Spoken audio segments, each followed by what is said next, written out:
The views and opinions expressed by the host do not necessarily state or reflect those of the company and its management. Furthermore, the views and opinions of the guests do not reflect those of the host, the show, the management, and the network. Char! Ma, how are you? Fine. Yeah, I will ask you something. How long you work here as a like this business going up to the ship? You start Long start 2007 and stop.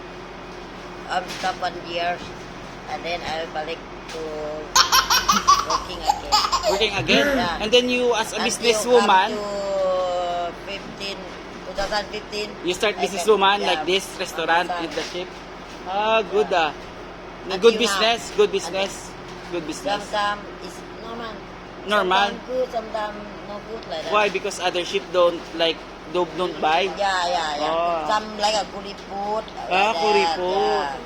What about the things you going down and going up? You don't tired going like that?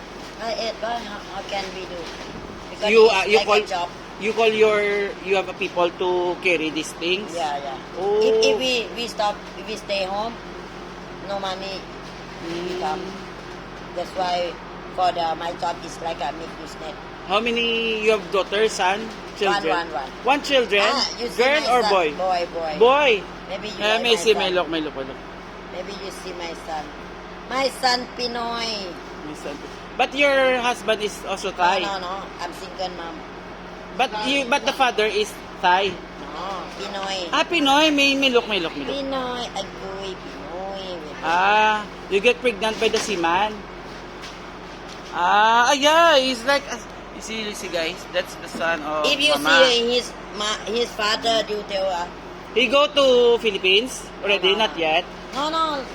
Because that time start work like I'm not much experience of the Philippine seaman. Ah, I'm live.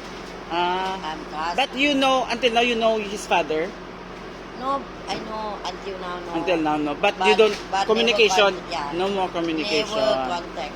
Oh. When I am pregnant 2 months. Because how about the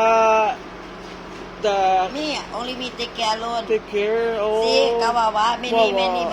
Many babae have Yeah. baby with the seaman Filipino. My friend also have to. Ah. Yeah, my friend have, but only Okay. babae take care. So yun na guys, naka-interview ko na si Mama Sang dito sa Thailand, kung ano yung trabaho niya, anong mga buhay-buhay nila dito. So thank you Mama Sang! We each other, see you again when I see you. Okay. Kapong ka! Kapong ka! Welcome. You speak, mahal ko kayo. Mahal ko kayo. Bye-bye!